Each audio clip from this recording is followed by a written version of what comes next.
me, I'll be on my mission. Catch me, candid for these lenses. Catch me, one day whipping in these Benzes. Catch me, catch me, catch me. Catch me, like we playing on. Roll one, hey, you gon' sing along. Hey, sip some, hey, you gon' get your dance on. Catch me, catch me, catch me, yeah. Drowning in ambition now. Graham also Lady D. Real name Dion Daniels. Thank you for coming on the show, sir. It's a pleasure having you coming on to Couch Creators. It's like an honor for me having to have a legendary, influential, public figure like yourself, doing incredible things in the industry of entertainment and music.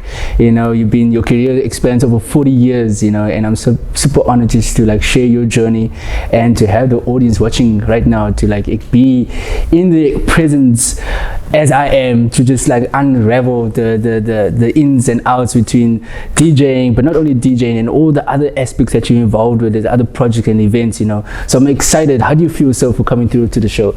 No, I'm good, man. Thanks so much for the opportunity. Greetings to all of your viewers as well. Thank you. Yeah, I'm very excited to share my story whenever I do get the opportunity, because there's so many different levels and layers, and I wear so many different hats as well. And sometimes people only get exposed to a small little portion, of what it's all about, but all good. Okay, thank you. Let's take it way back in the beginning, sir. Like, DJing, I know, like this start, where did the passion for DJ even start about? What made you drawn into like becoming a disc jockey, Yeah, sure. I grew up not too far from here. We were among the last families that lived up in District 6. We're in Woodstock right now, so just up the road was District 6. And growing up there, the community was always driven by music. We were fortunate enough to have a hi-fi in the house. So there was a turntable, my dad had vinyls, he had the little cassette deck built in, and of course the radio. And I was always intrigued, by this component that spins around, and you put a black plastic on it and you drop a needle on it, and all of a sudden music comes through a sound system. So I was blown away by that. After being relocated from District 6 to Mitchell's Plain because of the previous apartheid government's Group Areas Act, that's when I was exposed to, if you want to call it, to hip hop. So we're going back to the 80s right now. So I just got to take it back very quickly. Just before we moved out of District 6, I was exposed to Rapper's Delight by the Sugar Gang. That was the first commercially successful hip-hop song that practically took the sound globally in 1980. So I was exposed to that song around about that era. And relocating to Mitchell's Plain, I had a friend of mine that had a video recorder, and he used to record these music videos on television. And in these music videos, I saw DJs scratching records and kids breakdancing and graffiti art, and guys rapping and all these things. And I was, of course, very intrigued by all of that. So that's how the journey started. And as a young boy, I always used to play at the house parties, and I used to play for netball clubs and soccer clubs in the community as well. I know during that time it wasn't easy growing up as well, because of the whole apartheid government, and also being taken away from your, what you've been brought up to in District 6 and moving to another area, and then you have to like acclimatize to a new environment and make new friends and adjust to the environment. Maybe you can elaborate more. Yeah, sure. I would say hip-hop culture in general changed my life. DJing, turntablism was a part of the journey, and it's one of the elements of the culture as well. So moving to Mitchell's Plain from District 6 was moving to a foreign country. It was like moving to another planet. Mitchell's Plain at that time when we moved in was practically barren land. There wasn't much. Like you have pointed out, is we had to adapt, we had to adopt. We also had to find ways, to make it work for us as well, because our families and our friends were all scattered across Cape Town. Some people had to move out of Cape Town City as well. And as kids, we used to travel from Mitchell's Plain back to Woodstock in order to attend school with a train. And during that time, being exposed, to hip-hop culture through these music videos that used to come onto TV, that definitely helped the process as well. And you pointed out gang violence, social ills and all those things. Of course, that is what the previous apartheid government have designed for our communities, especially for young men on the Cape Flats, to go into that world of destruction and self-destruction. So DJing and hip-hop culture had a huge sort of part to play in my life in terms of slowly getting me away from that lifestyle and that activities as a kid. Yeah, because there's a negative stereotype belonging to hip hop culture. Like people think it relates to gang violence, it relates to like like drugs and all that other stuff. But you bring a positive spin into it. You can bring a community together through dance, through art, through entertainment, rather than all the negative things that's going on. Yeah, if you look at, we have a very, very similar history and a very, very similar journey to what our US counterparts has had, in the Bronx, in Harlem, and all of those situations. If you look at people's circumstances there when hip hop blew up, if you look at the poverty, the devastation, the racism, and all of those things, and how the societies was practically on the verge of falling apart, it was similar for us over here. And I guess that's also why we have this very strong connection. So when we speak about hip hop, we're actually speaking about the culture. A lot of people tend to misunderstand what it's all about. They think it's rap music. It's not rap music. So if you are a rap artist and you are not connected to hip hop as a culture, you don't understand, or you don't regard yourself as a student of the culture and the student of humanity, and you don't embrace turntablism, DJing, breaking, as in break dancing, b-boying and b-girling, the art of being an MC, graffiti art, and you don't pursue that journey of knowledge of self, investing in yourself and growing yourself as a person and a human being and being on that path, then you're probably just busy participating in something that could be rap, or maybe somebody just bouncing around on their heads and doing spins, but it's not really connected to hip-hop. I would say hip-hop. When you say hip-hop, we're referring to a culture. You're not referring just to one thing. It's a whole bunch of things compiled under one umbrella, which is hip-hop. Correct. There's the 5 elements, as it's known. So the world have kind of, I would say there's been this kind of gravitation towards the 5 elements that makes up hip-hop culture. So if I say that I'm into hip-hop, automatically go, oh flip, this guy, he understands the culture, he understands all the dynamics, the aspects, he's there as a student, irrespective of who you are, where you are, your age, your experience, you're constantly on the path, of being a student and learning, and you're trying to do whatever you can through your art and your craft, to, number one, better yourself, better your family, better your community, and put that out into the world. And for me, that's my understanding of hip-hop culture. Whereas as rap, yes, it kind of falls within the parameters, but it do come with a limitation. And I also want people to understand I'm not mad at people, that's just out there that only want to rap, or you only want to DJ, you don't want to have anything to do with all the other elements. There's places and spaces for everybody, so I'm just trying to give people an understanding of how we got into the culture and what the culture meant for us, and that was the teachings that we've received. And through embracing all of that, it's done so much for so many people, from our generation right through to where we are right now. And in Cape Town, we are very, very fortunate, because I feel Cape Town more than many other places, not to say that it doesn't exist in other spaces, but Cape Town is kind of upfront in celebrating and participating and building hip-hop as a culture. Well, you've been in the industry over 40 years now, and you've seen a lot of changes in the hip-hop culture. How do you adapt to these changes and to remain relevant to the new evolution of music that's taking place in current times? Being involved with hip-hop, especially from a DJ and a producer standpoint, hip-hop at its core, it's a very artistic culture as well. So within DJing, we know there's DJ battles. Within breaking, there's breaking battles. Graph writing, there's art battles. There's MC battles. So you reach a point where you go, flip, I can always improve on this and I can always improve on that.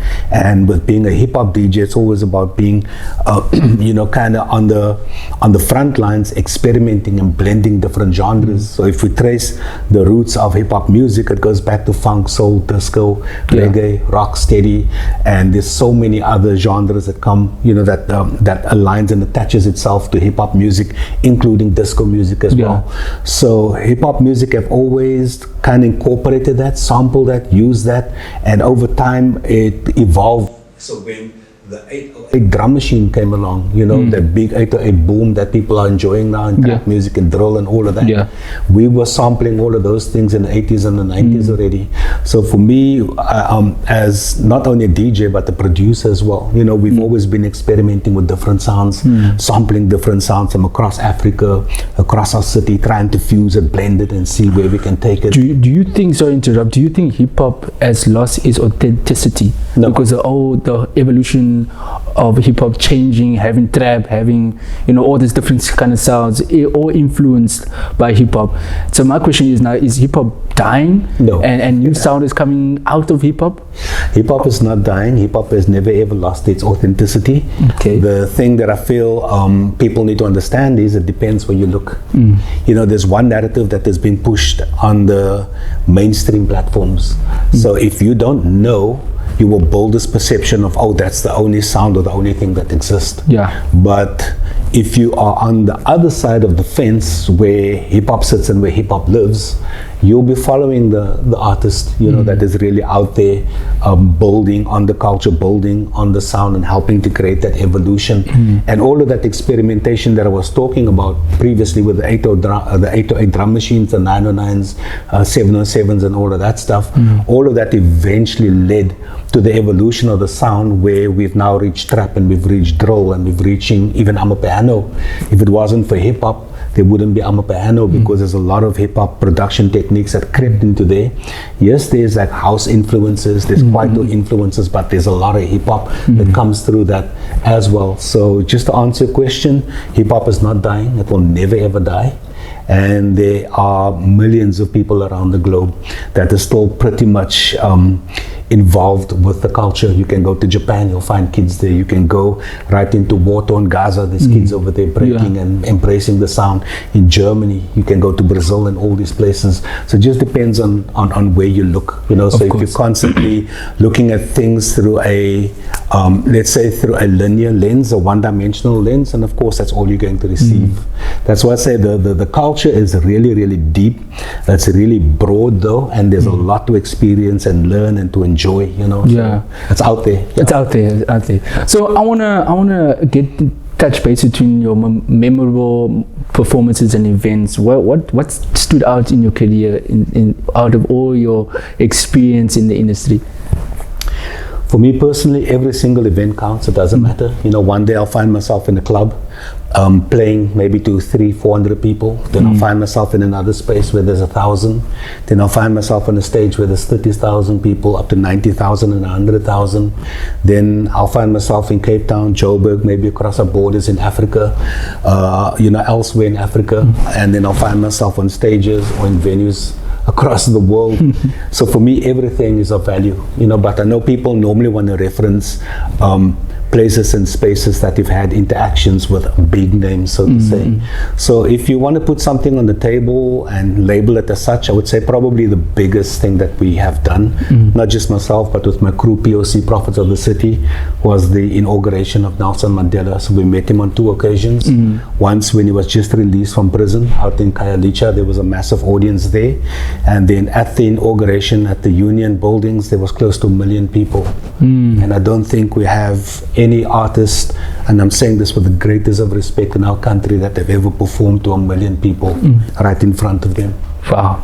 Speaking of Prophets of the City, like, tell us about that journey, because a lot of people, you have a lot of fans, old generational fans out there that would love to know about the whole story about Prophets of the City. Can you share about it, you know? Yeah, sure. So everything that I've touched on, you know, my journey as a DJ, the kid from District 6, it's a long story. So I'm gonna try and bounce through the timeline as quickly as I possibly can. Okay. You know, because every little piece in the timeline, there's a whole story connected to that. So I think people must take into account, remember, there was no internet, there was no cell phones, no TikToks, no YouTubes, no Instas, no Facebooks, no podcasts, none of these things. So that is the era that we came up in. So from my journeys, you know, from District 6, getting into Mitchell's Plain, we formed a crew called the City Kids, which was a breakdancing crew. Eventually, we became a hip-hop crew. You know, we started emceeing, we started doing graffiti art and all these things. So the City Kids used to do shows all over Mitchell's Plain in different venues across the city.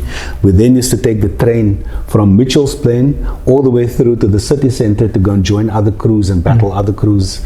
Our crew then grew into the Ballastic Rockers.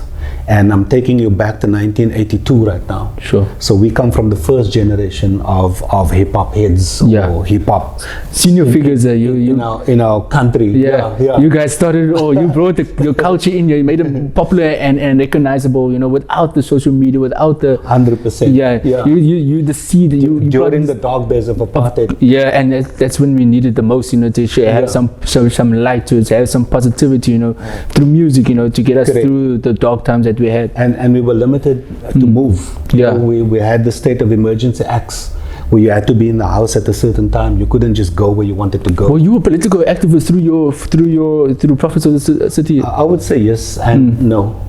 So with our crew traveling into the city center, and we grew, and then we became the Ballastic Rockers. We then found a venue that we used to jam at in the city center called Teasers. So people will reference the strip club. It wasn't the strip club before that. So Teasers, we used to go there to do our ciphers, you know, as breakers. One of our guys, DJ Rosano, he would get the opportunity to play the music for us. From a 5-minute session that grew into like a 20-minute into an hour, where we brought hip hop, and the hip hop started to grow in that space. So from there we relocated to 88 Short Market Street, and that venue became the base.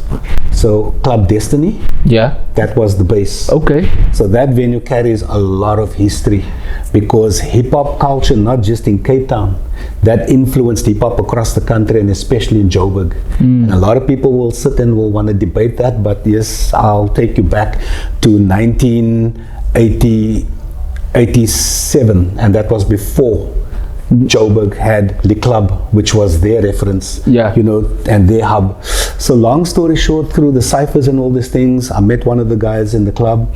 I learned that his father had a recording studio. His name was Shaheen. He became known as DSA. We started recording demos in 1989, and then in 1990 we released our first album as Prophets of the City. So we were the first hip-hop group to get a major record deal in 1990. So we released our first record, which became very, very successful, titled Album. And you guys were doing touring around the world as well? We started doing touring. Our first tour was across our borders into Swaziland with Jonathan Butler and Joan Armatrading, to an audience of 30,000 people. The second opportunity came with Kaifa Semenya and Quincy Jones at the Montreux Jazz Festival. So that was the first time that we actually left the continent, so to say. We then recorded our second album, and we just started, you know, engaging on more tours with more big bands, taking the big stages, because at that time Prophets of the City's profile was practically the same as any mega band in our country. And with the political climate in our country, you know, because now Nelson Mandela was going to come out of prison, things became extremely dangerous. We lived in a dangerous country. You think South Africa is dangerous now with crime? Go back to 1994 and you'll know what dangerous is. People were assassinated. Our country was burning. There was blockades. We were harassed by the military. We were harassed by the army. But why do people say like it was better back then compared to now? It depends on your perception, definitely. Because there was a community back then. We were one community fighting for a singular cause. Correct. Right now, people all are divided with different opinions, and I would say that would probably take another show, you know, to get into that detail. I will say it definitely wasn't better during that era, because of the political and the racial divide that we had to experience, the type of education, you know, that we had to endure, the state of emergencies, the amount of people that were practically brutalized and murdered. That's why a lot of people left South Africa. They became refugees in other countries and all these things. And with Prophets of the City, we practically had to come up within that climate. We had a lot of social and political commentary on our albums. We became banned, the only hip hop group in our country to be censored and banned at the time as well. So there's a lot of ironies if you think about it. First group to get a major record deal, first group to perform at 2 presidential inaugurations, first group to be banned, first group to win awards. First of many, Correct. So But what I'm trying to get at is, with all that adversity and all of that resistance coming from so many different forces, thankfully we managed to push through all of that. And every member within the group managed to do things in their individual and personal capacities that also became successful. Yeah. And that also helped the cause and the journey as well. That's amazing, man. Now, if prophets of the city had to be like in this generation of time, what do you think you would have done differently? Oh man, we would have been smashing and breaking every single rule. You know, people is on like, drill music, no problem. We'll freaking kill that. Will you guys be popping on a piano? Amapiano didn't exist that time. No, but I'm saying like if Prophets of the City was, if it was in today's generation. Yes. Yeah. Amapiano, fuse it with drill music, bring in freaking trap, bring in more African elements. Yeah. We'd be spitting like the most craziest bars. We would be scratching and doing turntablism on there because that's hip hop. Yeah. It's called. It kind of encourages creativity. Yeah. And I just got to give you another example. Our biggest fan base was far north, all the way up in Scandinavia. Norway, Denmark, and Switzerland. That was our stronghold. People didn't understand what we were saying, but they felt the vibe and they felt the energy, they felt the music as well, because we came there with an intent and a degree of truth. We didn't want to sound like Tupac and Snoop Dogg and Ice Cube. You want to be authentic to who you guys are, and we wanted to put our personal expression and ideas into your own identity, into the music. Yeah. And we were advocating for that. During that era, there was a lot to do with, you know, splitting bars and all of that. We brought that element. We brought the smooth element. We brought the commercial element. Music started going through a hip house trend as well, where hip hop and house music were kind of being fused as well. So that was a trend, and we took that hip house vibe and we fused it with the local sounds, you know, that came from South Africa and across our borders. You know, we had music from Venda that we fused in there as well. And people on the other side of the world, they don't get that. So they really, they supported it and they received it well. And we managed to get on every single huge festival of the era. Crazy. You know, across Europe, across Scandinavia. We also performed in East Berlin before the Berlin Wall dropped. So we know what... You've been around all over. Like, you know, I'm thinking now, you've seen everything around the world, but you still remain in Cape Town. Absolutely. You could have just been living your best life across the oceans, but you chose to be here. Why? Man, Cape Town's my home. Cape Town's a special place. Cape Town, there's a lot of beauty here. There's a lot of spirituality in Cape Town. There's a lot to uncover. There's a lot to learn. My family is here. And if you look at who we are and where we come from, we are global people. So I've been blessed to travel the world. But I still feel there's a lot to do, and Cape Town's affording me the opportunities to do all of that as well. And also work brought me back to Cape Town City as well. So I was touring. I was kind of, if you want to put it, in the top 5 of the biggest names in the country at one stage. Then I hopped over to TV. I did television shows. Then I based myself in Joburg. We also ran a record label from Joburg, a record label called Ghetto Rough. And that was one of the labels that was involved with Kwaito music just when Kwaito blew up. So we produced Kwaito music as well, but we didn't attach our names to that. And so people are jamming to Kwaito. So you were like one of the founders of Kwaito, or like influencers? No, not a founder. I'd say we were influenced by Kwaito. Yeah. And the artists within our stable and within our group, to write from, they decided that they wanted to do Kwaito music as well. We created the label because there was a lot of artists in Joburg looking for an independent label, you know, to release their music through. And through that, we managed to set up the label, the recording studios, and all of that, and practically put Kwaito out there, as well as Afro House as well. I want to, before we go to like social, economic, and your causes that you involve in the community of Cape Town, I want to just get your comparison between music back then and music today, especially with the DJs as well. What do you think? Is there a positives there that you see, or is the diminishing quality, or the quality increase? What's happening?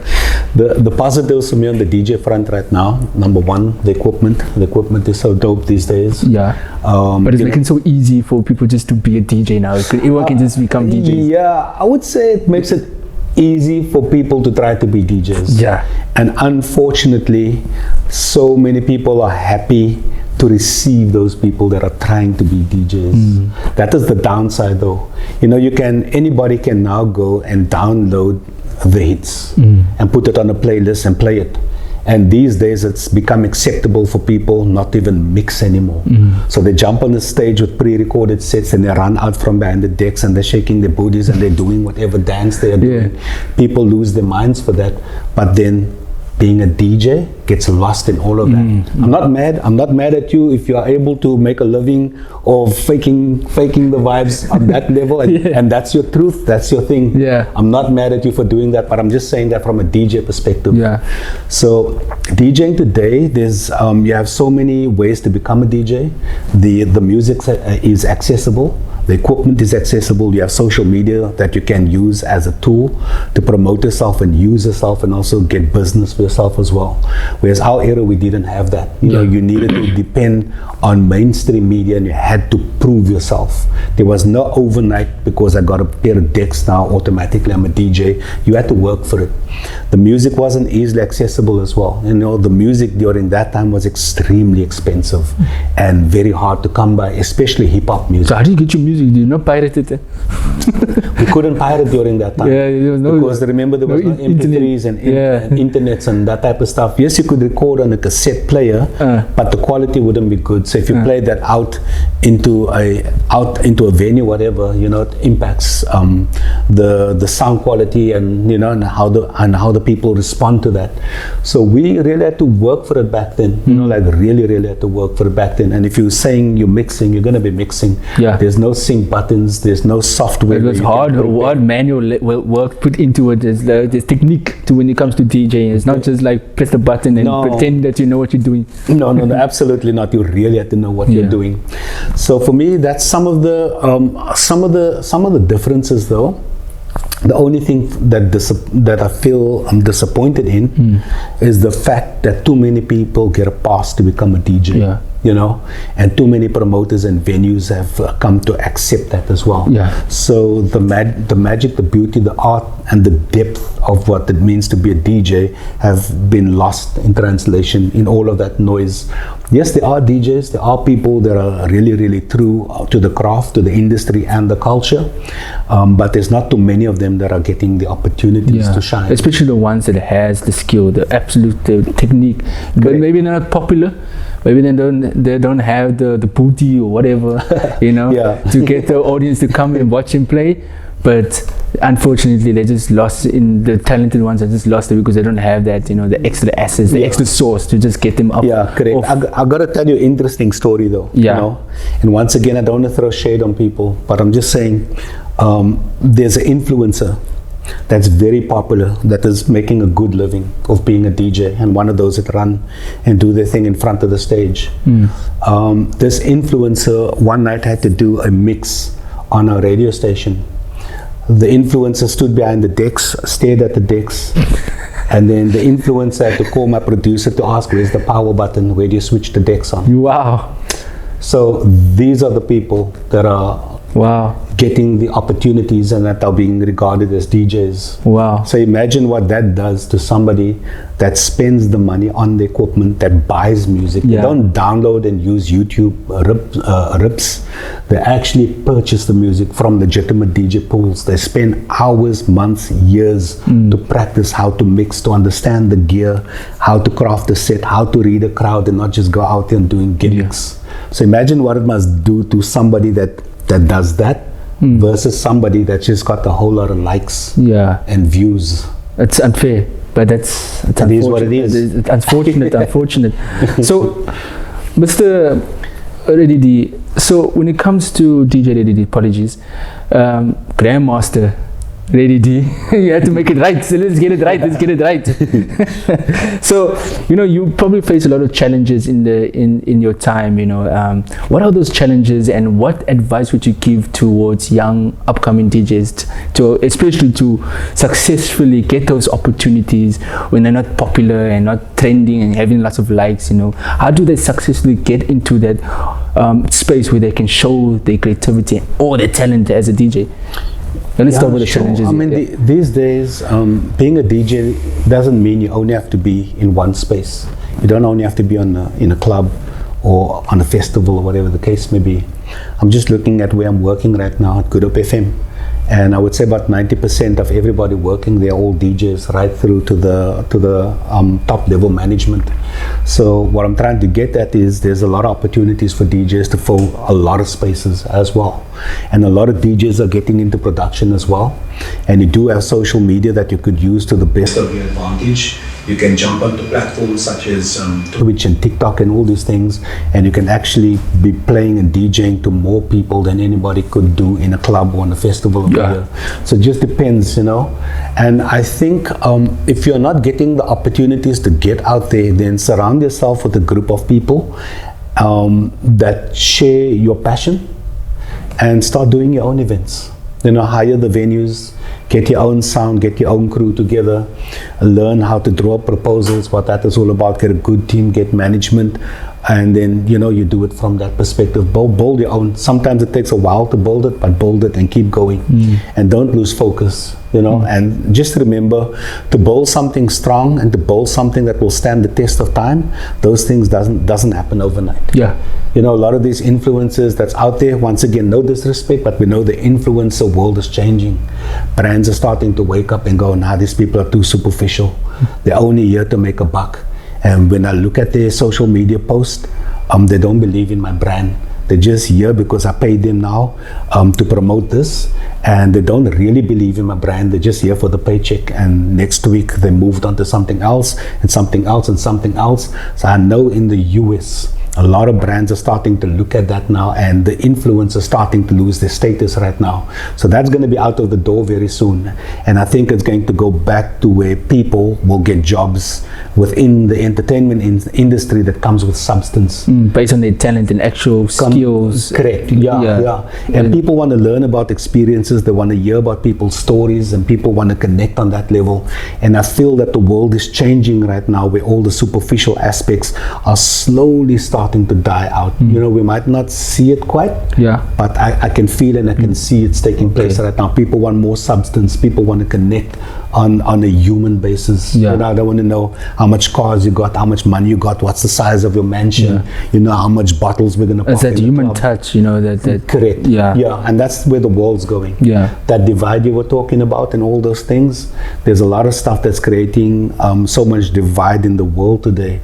And I think people globally, where it really counts, they're not interested in the superficial stuff. They want to connect with us as human beings globally in order for us to be able to move forward and to bring some type of resolve to our condition as human beings on the planet. Amen to that, sir. Okay, I have a few questions that I would like to read out to you, stepping away from the DJing aspect, which I really appreciate you sharing with me. But, you know, you're involved in youth development and social causes, you know, through your music. So now, how do you see the role of hip-hop in social change and community impact? Sure, hip-hop has always been a driving force for community and social impact, as well as political impact as well. And a lot of what I do within that space, the non-profit space, it comes from hip-hop. And hip-hop is still, if you want to call it, the core driving force that drives me, drives my organization. So myself and my wife have created this organization called GCAP. It stands for the Great Cape Ambassadors Program. So it's got to do with youth and community development. You know, it's kind of finding young people that's got potential, and hopefully we can unlock their potential, and they could become the future grandmasters. So that is kind of where we're at. And we work with communities that practically live and have to survive below the poverty line. So a lot of what we are doing is you know, trying to do what we can with what we have, but we are in a transitional phase in terms of where the organization is going these days. So, okay, continue. So it's just focusing on DJing aspect, or there are different factions within GCAP? GCAP have three big projects. The one project is what I've mentioned right now. We operate within youth development. We started with poverty alleviation programs at first, meaning providing food aid to communities So that's the one project. So we're busy developing a youth festival right now, but we're working, as I've mentioned to you, we're working in communities that live beyond the poverty line. So there's a whole strategy and there's a whole plan for that. So we've been planting the seeds over the last 4 years for that. The other project that we do have is something called SR4A. It stands for Safer Roads for All. And a lot of people know that I'm involved with drifting and motorsport and all these things as well. And you a drifter yourself, no? You myself and my wife, we do a little of those things. Okay. So you're not only just a DJ out here spinning tires, you're advocating for making spinning a sport, Yeah, definitely. Absolutely. I'm there for it. Okay. So, we do road safety programs by using those types of things, to kind of engage young people as well. So that program has been running for 10 years right now. And then the other program that is built into what GCAP is doing, which is the third one, is our Beat Bangers DJ Academy. And this academy has been running for almost 20 years right now. We've just finished off in Langa. So we are busy working on the next step ahead for the academy and how we can make that effective. There's a whole lot of other things, but we've decided to kind of say, okay, let's park whatever we can, and we take the 3 big ones and we build them. And once we've got them to a certain point, everything else will then follow, because all of those things are in place. It's built already. It's done. But we first want to make sure that we get to where we need to be as an organization through what's known as Kids Music Fund, which is our youth festival, SR4A, which is our road safety campaign, and then the Beat Bangers DJ Academy. Okay, you're doing the most. And also, I just got reminded now that you're also involved with anti-drug campaign. With the anti-drug campaign, we're pretty sure. Is that still happening? What's happening? The anti-drugs campaign with Patricia de Lille at the time, that was just like a once-off little thing that came through the city though. Okay. But in terms of those types of programs, we've always done that with Prophets of the City. In the 90s, we did these anti-drug sort of tours across our country. We visited schools, community centers, universities, whether it's primary schools, high schools, and all those things, carrying that message. Just when we discovered HIV's impacting South Africa in the early 90s, we were involved with the HIV tours as well. We were involved with the voter education tours with POC as well. So that's why I said in the beginning, I wear so many hats, and so does everybody in our team as well. Of course. And all the experience through the years, all of those things gets pumped into GCAP. And that's practically what we lean on, is the experience and also our partners and the people that we've made acquaintances with over the years. So those become all our partners and all our angel donors to a certain degree as well, to help us have the necessary impact. Okay, I feel like there's so many questions that we can ask, we can go on and on, but we don't have time. But I just want to give audience the opportunity now as well to, like, where can they find more or get involved with GCAP, and be up to date with everything that's happening, especially in the communities where they can assist you wherever they need be, or like kids who are struggling above the poverty line, they want to get involved to like find an opportunity to better themselves and their livelihood instead of just being in the street doing nothing. Give us sure, if you don't mind. In the meantime, people can follow me on my pages. It's DJ Ready D. That is DJ READY, DJ Ready D. We are overhauling the GCAP platforms at the moment and the website, because we are now going through the transitional phase, as I've mentioned.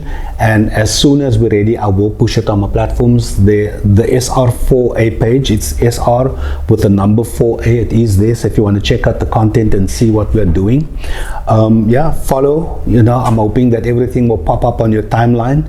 Give us a follow, give us a like, and help share our content to drive the narrative as well.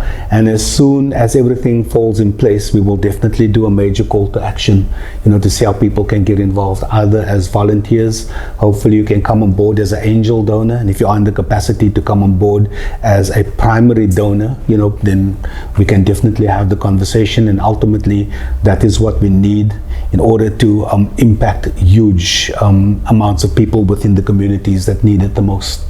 Well said, sir. Thank you so much, Grandmaster Eddie D. You're most welcome. Thank you for coming through. I appreciate you sharing that light with us, that educational background, and especially your story, your journey with us. It's very truly inspiring just to get a glimpse of your this amazing music tenure that you experienced with Prophets of the City, and just you as an individual as well, and the community. Sure. Can I mention one more thing? Sure.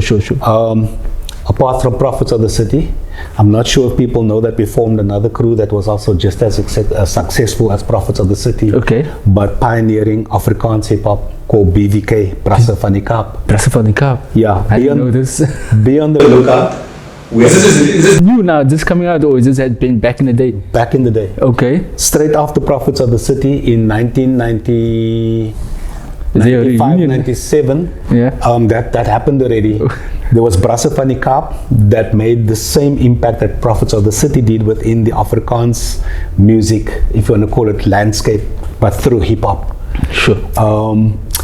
The Brasse van die Kaap documentary and the Brasse van die Kaap story will be coming out very, very soon. Oh, exciting times, and guys. We're going to be making a major announcement.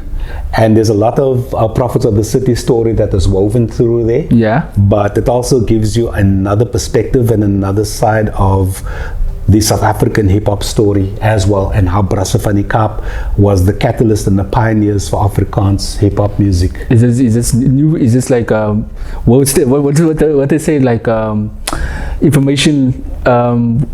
What's the word now? Like, when something is just like said for the first time on the show. Yes. Like it's an announcement. This is new. This is exclusive. There we go. Exclusive announcement. It's new and it's exclusive. I appreciate it. Thank you for sharing that. But the major announcements will be made, and it's going to be launched through a major platform as well, because we've just received the good news. I'm happy to hear. I'm not at liberty to reveal who it is, because they are going to be the first people to kind of. Is this going to go on Netflix? You can't say.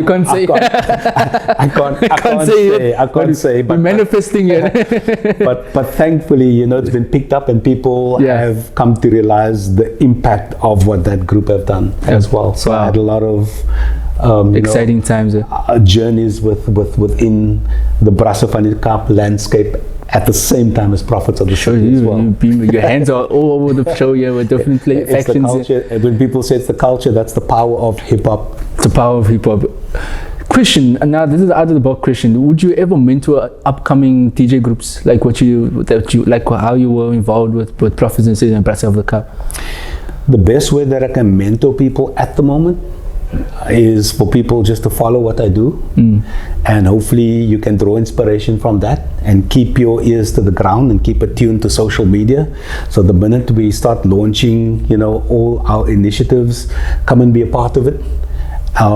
In my private capacity at the moment, I just don't have the time. And thankfully, the universe and our creator have been blessed me with opportunities to still be extremely busy and still to operate on quite a high level. So all of those things are eating into a lot of my time, and I do radio 5 times a day as well. So I don't have the time as much as I would love to do it. I just don't have the time to take a call and to spend an hour or 2 or 20 minutes with somebody, and that's why I put out a lot of content on my pages. And that alone is enough to guide people. Correct. People can see, the range of what you're able to accomplish as a DJ. So I'll do scratching, I'll do beat juggling, I'll do like general mixing. I'll give people a little spice and energy of what I do. I'll give people like the really intricate, complex little demos. I do a live mix on my radio show every Thursday, and I go live on TikTok as well. So people can actually see the mix come together. So I use a lot of new tech and new ways to mix like throwbacks and classic music. So I take the old, the new, and hit them with some futuristic aspects as well. I saw one of you use AI in one of your videos. Yeah, I'm very much about that. That's dope. I was like, okay, this guy's changing your picture is changing. That was cool. That was cool. No, absolutely. I'm for that. I'm for tech. For tech. And when you say, but don't you scared that tech is going to take over with the whole AI, be able to like just create music without anyone actually producing it? No. People's always going to want take over areas, taking over, you know, with a over lot jobs. of people will lose jobs. That's the reality, and people are losing jobs through AI as we speak right now. But I think in our field as artists and entertainers, people would always want to have that type of human interaction, and they would always want to see humans, you know, on the center stage. We will be incorporating more AI into what we do. You know, that is just the reality. The thing is, you can't fight it. So for me personally, I've been using AI now for about 5 years right now in what I do, and I use AI as a tool to enhance what I do. You know, so that's kind of where I'm at. So for me, it's we complement each other, and there's certain things that goes on in my head, but I don't have the funds, I don't have the crew, I don't have the capacity, I don't have the space, and then I'll just go out there and find out, you know, how can I actually create this. So you're tech savvy. You're always going to be, you know, acclimatized to the technology that's evolving, you know, instead of being like, oh, how do you use this thing? You're going to educate yourself. You know? I try to the best of my ability. And once again, it's all hip hop that encourages the hip hop culture. Hip hop encourages one to constantly be a student, and that's the mission that I'm on. You know, with all my experience and all the years that I've put in, I'm still learning new things every single day. And I watch a lot of young people on social media doing amazing things, and I learn from that. I'm inspired by that, and all of that comes back into my creativity. You're always imparting yourself with wisdom and knowledge with the current information that's out there. Absolutely. Lady D, Mr. Thank you. Master. Thank you so much for coming through again. I really appreciate your time again. You're most welcome. I can't wait to have you again on the show and just, you know, support your journey and continue to do the great work that you've been doing since the very beginning. Thank you. Thank you so much. For those who are watching, thank you for watching. I'm your host, Caleb Jesse Hendricks, signing out. Until next time, peace. Sip some, and you gon' get your dance on. Catch me, catch me, catch me, drowning in ambition now. Wet, turning all these tables now.